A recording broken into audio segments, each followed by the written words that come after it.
I feel like there are conversations around what's okay, what's not okay. You can't guess where people's boundaries are. Business is messy and unpredictable. Sometimes lonely. So lonely. So lonely. And inspiration can often come from really weird places.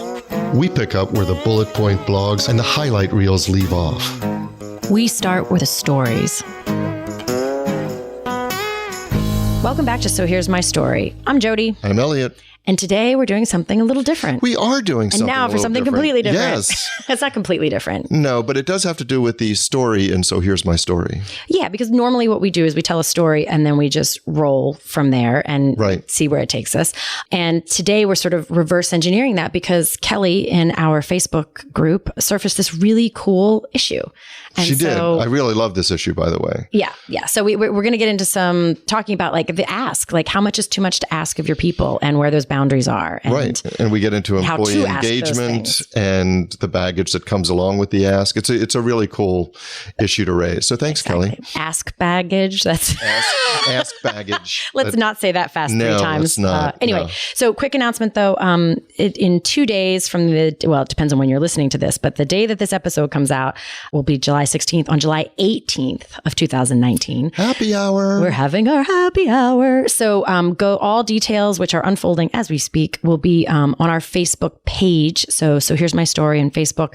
There's an event there and it has all the details. You are welcome to show up. If you can make it, we would love to see you. Yes, we would. And there might even be a drink in it for you. All right. So Kelly, you ready to go? I'll take that Today, as a the part will be played by Jody. So do you have a story? So I have an issue. So here's my issue. So here's your issue. Not like an issue with you. Well, this is a different kind of episode. It is, okay. So it's a different kind of episode. Here's what I would like to do if you're cool with it. We're already recording, so you better be. So I better be. You better be. So I want to do things a little bit differently today. We have a thing that was surfaced in the Facebook group by Kelly, who's one of our very active participants. Hi, Kelly. Hi, Kelly. She surfaced an issue that I really want to do an episode on. And I can think of a bunch of stories, but I kind of want to do it back. Normally we just tell a story and see where it goes. With Kelly's issue? Yeah, I want to start with the post. Topic, and then sort of like I thought of like 10 stories that could have led into this, but that's not normally how we do it. And I didn't want to pretend that I was like telling a story and then just happened to end up on Kelly's issue. So.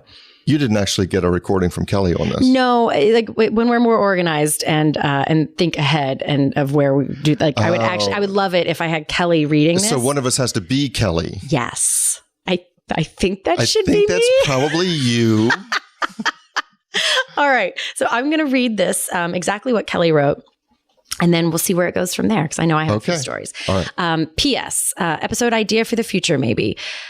What about the ask? How much is too much to ask your people to do? What kinds of jobs are too much of an ask? I'm talking a small startup business that really doesn't have job descriptions, and the way to keep the boat afloat is for everyone to do a lot of everything, even when it's not really their job. Some people are more or less invested than others, have different levels of dedication and interest. Not everyone has to make your priority their priority, right? But to you, this is everything. Oh, so asking, what about the ask? Yeah, what about the ask? And I thought of like 10 examples. I love this topic. Yeah. But again, I didn't want to just like start with a story and then be like, and this ties nicely in with the thing that Kelly wrote. Because really, she's the impetus for me wanting to do this right. topic. And it's interesting because Kelly seems to be talking about a bigger ask. People have different levels of engagement or commitment to your mission, but I can think of stories about the smaller asks, which I think are also troublesome. I think she's talking about all of them. I mean, like when you're getting something off the ground, it's everything from major push for a huge grant application that takes your entire life for 10 days down to like who's putting away the coffee cups. Right. Right. Okay. So now let me ask you this though. You've transformed back from. Yes. I'm no longer Kelly. Now I'm Jody. Jody. Do you have a story? I have like loads of stories. Well, pick one. So here's, and I actually, interestingly, I did think more about the small things. My first thought was, when I was CEO of the architecture firm and I hired all the admin people and trained them, and there was always this really tricky, slightly uncomfortable for me part of where where I would say, like, look, I want to be super clear. Doing the dishes and, picking up cups that people have left around the office by accident or, in the conference room or whatever. It is not your job to be maid to the office. Right. However, if you walk by the conference room and there are dirty cups left in there and papers and whatnot, clean them up. And then we'll wrap back and try and solve that problem in the bigger picture.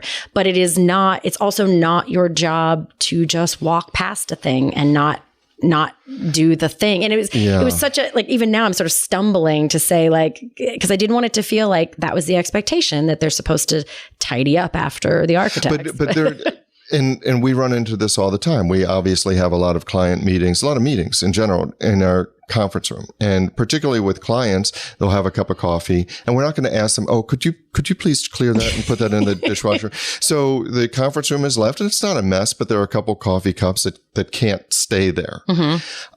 And you're right. And there's a lot of baggage with that. And I'm talking about personally for me, as I've said before, I'm the only man in my firm at this particular point. So there's baggage that comes along with this, whether it's male, female, an older person to a younger person. It could be a racial thing, whatever you want to say. There's a lot of baggage. And I never want to be the person to point to somebody and say, hey, Lisa, pick a name. Lisa, can you clear out can you please clean up the coffee cups and put them in the dishwasher? Because am I saying that because that really is more of Lisa's job than mine? Or am I saying that because I think of Lisa as a maid? Right. Or, it's a woman's job to do that. Right. There's so many things wrapped up in that. Oh yeah. And but then to go on to say, I mean, I'd be happy to get them, and it just becomes this very because I know for a fact, you clear coffee mugs out of the thing and do the dishes in the office and whatnot. No, that's exactly right. The other story that popped to mind when I was first reading Kelly's thing was every single time I ask, one of the assistants that works for me to do a thing that feels mundane or laborious, I have this like pathological need to point out that it is a thing that I also do and would happily do. And, if not you, then it's me. And, it becomes really silly, actually. In fact, the one woman, Karen, that I work with all the time, she's like, you can stop doing that. Like we're doing this together. It's okay. You don't have to say that every time. But it is a real thing. I always approached running a firm or running an organization with kind of the mindset that I won't ask somebody to do something that I wouldn't be willing to do. And that's true. And that sounds fine. But the other part of it is that I have a certain job. I have billable hours. My time is best spent. My highest and best use in running the organization is spent on doing certain things. Now, if it's clearing coffee cups, that's a 5-minute thing. And of course, I think everybody should do that. And you clear your own coffee cup. Absolutely. Right. I don't leave a coffee cup in the middle of the table and then look at somebody. Hours.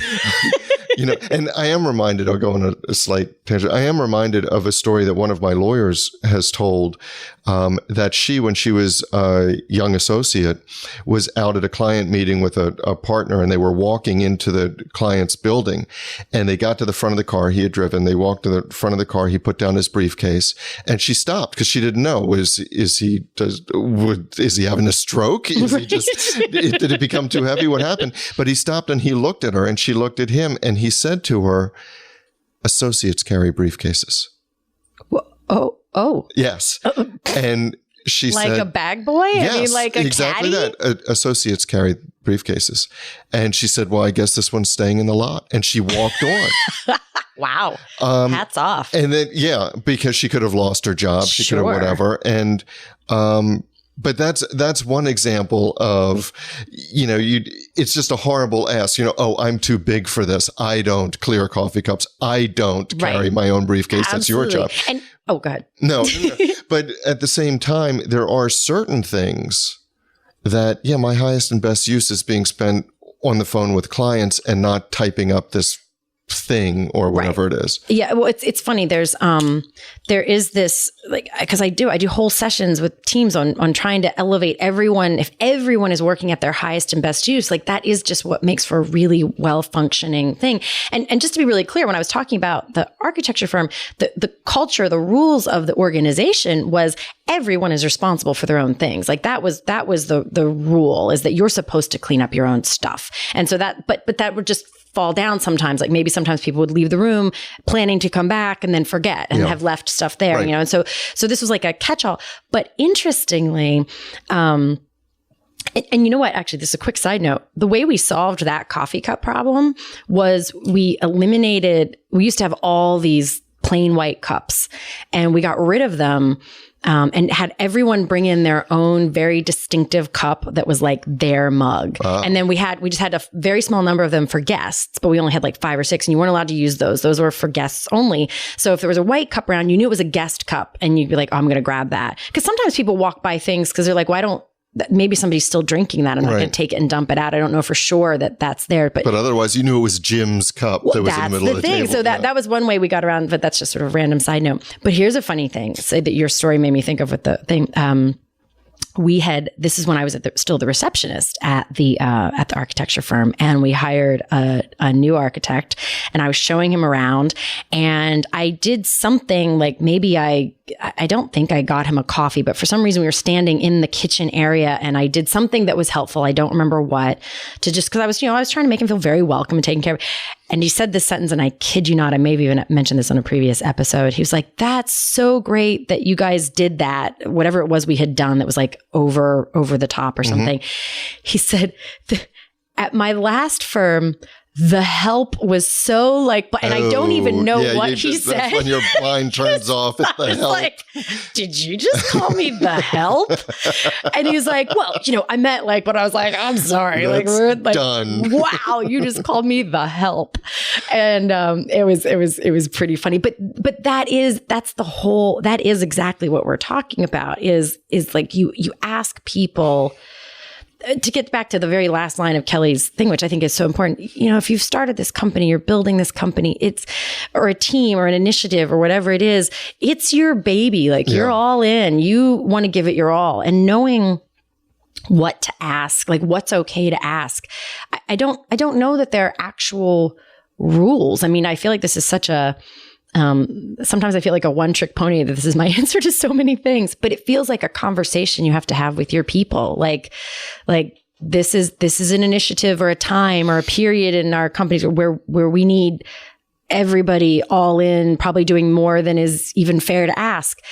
If that's not cool with you, we'll have to navigate. I mean, I feel like there are conversations around what's okay, what's not okay. You can't guess where people's boundaries are. No, and I think that you do have to try and establish a culture or communication style where things don't fester. If I am routinely asking something that somebody on my team thinks is too much. And that could be from the sublime to the ridiculous, right? If I'm asking them always to give up their weekends and to come in on holidays because we always have a crisis or we always have a big presentation, then I'm hoping they feel that they can come in and say, look, I just can't do this, or I think this is overburdensome, or whatever.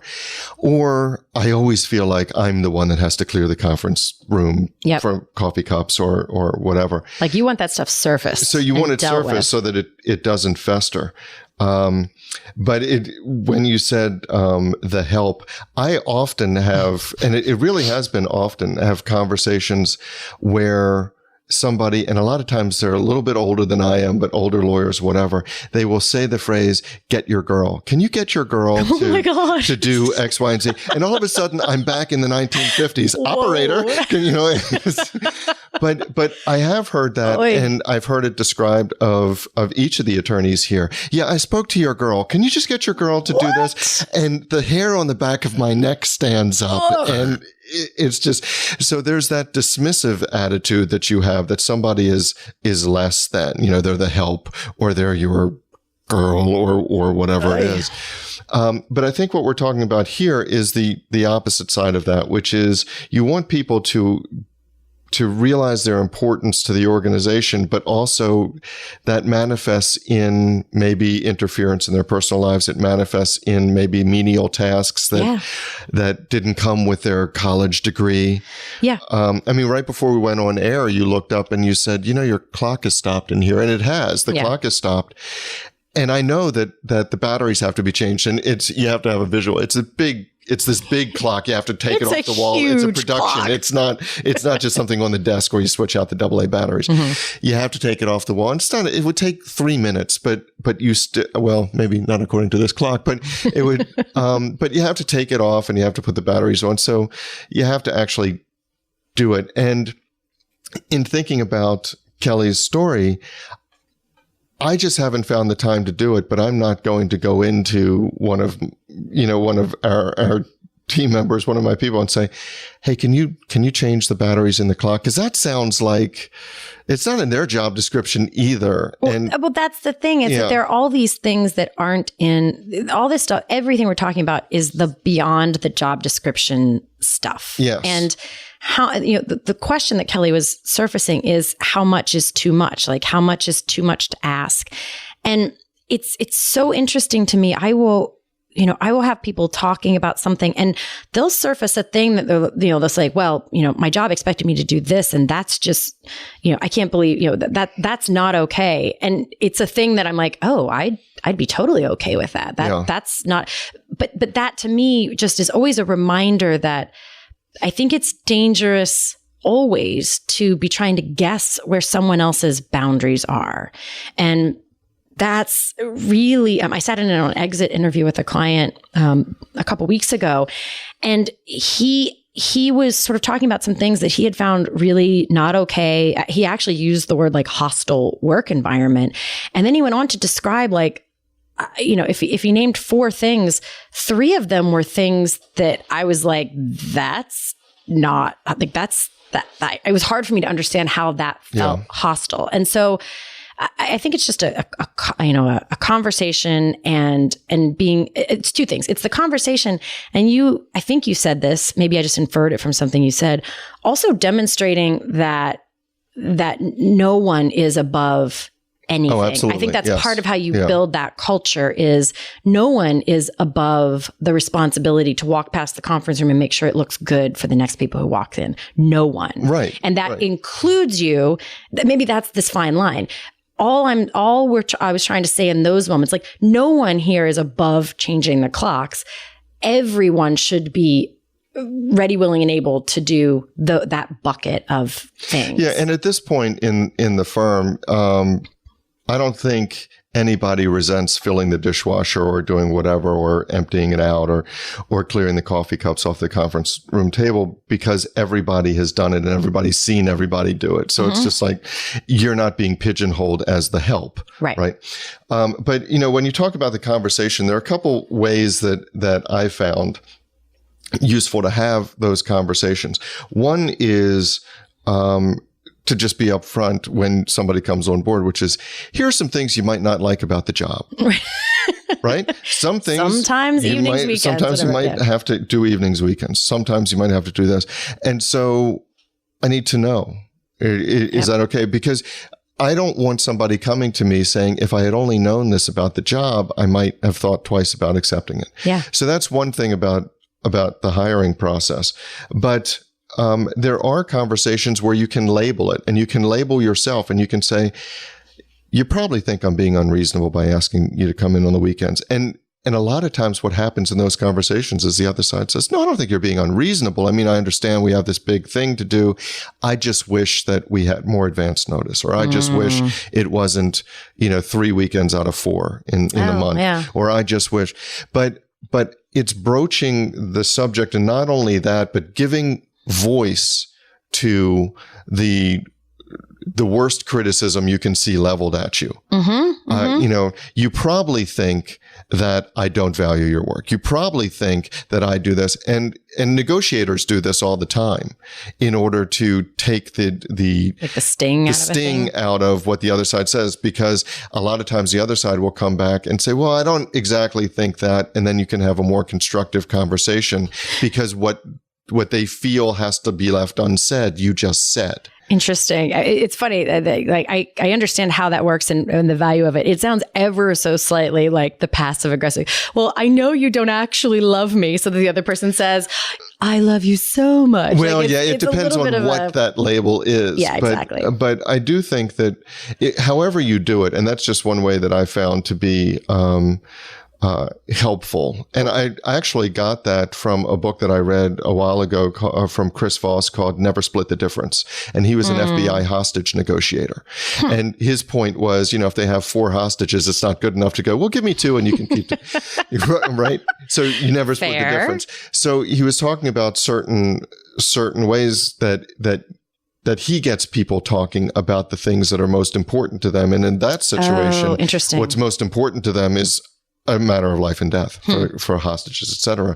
But here, what's most important to the organization is that people feel fulfilled. They don't feel disrespected. They feel engaged. They don't feel taken advantage of. They don't feel taken advantage of. And you have those labels and you have those conversations. Well, here's another layer that I think is interesting is, because basically what we're talking about here is setting boundaries and expectations. It comes back to a lot of those things we end up talking about quite often.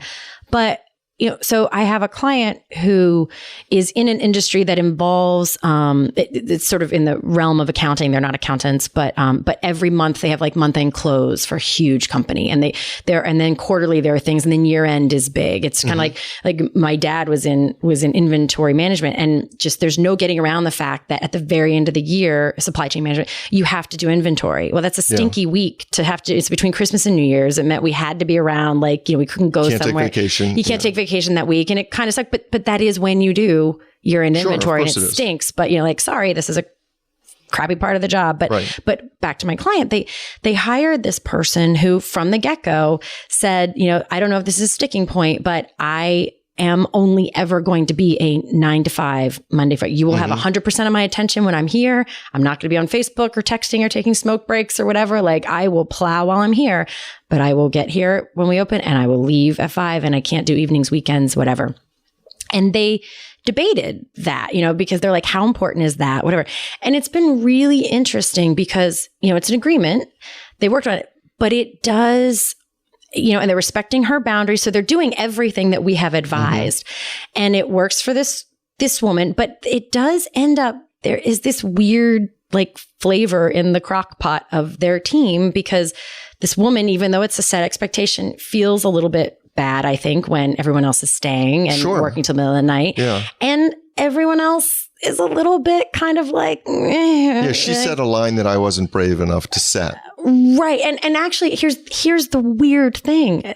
Not even brave enough to set, because they could now say like, hey, I don't want to do this. Maybe they could. They actually weren't upset about working those. I mean, everyone, not that they loved it, not that they wanted to be working those hours, but it was something that they were fine with, because it, they knew that this weekend of the month is not the weekend, they know where the end of the month is coming. So like you were saying, they have that expectation set that the end of the month is just not a good time to like take off or whatever.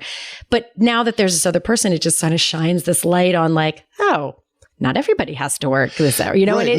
So it actually created a problem. It does create a problem if somebody's different. And you also get back to the thing we've talked about before, which is that you teach what you tolerate, right? So all of a sudden, if you're tolerating, let alone made a deal with, you're endorsing that somebody is leaving by 5:01 and doesn't start until after 8:59, you get to the point where everybody else questions whether, particularly if they think they're all being paid the same, they start questioning, well, Sharon doesn't stay late. So right, but this is why business is so messy and tricky and requires conversations and stories and questions, is because we have also done episodes on fair doesn't have to look like equal. Like not everybody has to have this. Now, obviously, if you're above 50 people, they're HR, I'm not getting into like the HR compliance aspect of that question, but there are, I'm not a proponent that everybody has to get exactly the same thing. No. And so. No, absolutely not. Right. So, but both of those things being true at the same time means that you just have a new problem to solve. Right. But there should be differences in either what they actually do, what their function is, what their value is. But it comes down to the saying that my right to swing my fist ends where your nose begins. So if she has staked out, I'm not going to work overtime, and if because of that I have to cover for her, I have to take on more of the burden because what would have been split between 6 people is now divided between 5. Then that's where I do get a little bit bloodied, and where things should be equal. And the company has decided that they're not. Right. And here's another important point. When this came up with her, like I said, they debated it. It had never happened before. They decided to move forward with it. If ever she's not with the company, I don't think they would do it again. I think they beta tested that.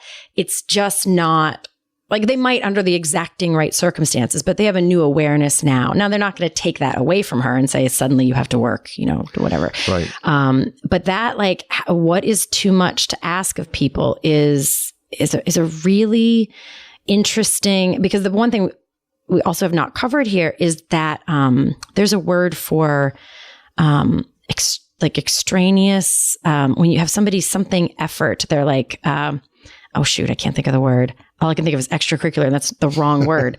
Anyway, just like their extra effort that they give without, because we're saying this, what's too much to ask of them? There's a higher level to all this where you create a culture where people are so dedicated and engaged, or at least most of your people. Not everybody will be, but that people where you're not even having to ask them because they're just showing up and doing the things. They're like making sure the job gets done. They're following through and just showing up. And so there's kind of an extra level there. And to Kelly's point, different people, I think as you're building an organization, noticing and nurturing the people who are almost, if not as passionate as you are, and building around them and knowing that some of the other people who aren't as naturally engaged can kind of fall away. I think that is part of the magic of not having to ask. I think that's exactly right. Not in order to be present, you have to do your job. But the people who are engaged and who view your mission as their calling, those are the ones that are not only present, but those are the ones that have a future. Sure. Well, yes. And I would also say in the exact same moment, not everybody has to be those people. I mean, you don't need 100% of your people to do that. You just need a really strong base of people who that. And then you may have the people who are, just doing their job. And the ones that go above and beyond, eventually they see the result of that. They see it in their incentives. They see it in their future. They see it in the commitment the organization shows to them. They do. It's funny. I think now I'm like jumping off to like a whole other episode kind of thing, but so maybe I'll just leave this thought for another day. But you do need all those different types of threads woven into a fabric, like the different kind. I'm just going to leave that for another episode. Okay. All right. We'll talk about tapestry in an upcoming episode. All right. Thanks, Kelly. So that's our story. But the discussion doesn't have to end here. No, it does not. In fact, we don't want it to. No, we don't. That is why we actually have our private Facebook group, which we started to make sure that we could get your comments, your rants, your thoughts, your stories. You can find links to that group as well as show notes and links to subscribe via email and how to find us just about anywhere you can possibly find podcasts at sohere'smystory.com. And you can also find us on Facebook and Twitter at SHMS Podcast. And since we know it takes a village. Yes, it does. We'd like to thank our village, our super talented, incredibly patient team. And occasionally snarky team. Yeah, but in the best of ways. In the best of ways. Snarky. Yes. Good mockery. So a huge shout out to the people who actually help us produce our show. First, our sound engineer, Tom Hansen. Thanks to Christy Schmier for our brilliant show notes and all the other fantastic writing she does for us. And to Taylor Mathauer for doing just a little bit of everything. Including wrangling us. Which is no small feat. No, it's not. This is Jody Hume. And I'm Elliot Wagenheim. And you've been listening to So Here's My Story.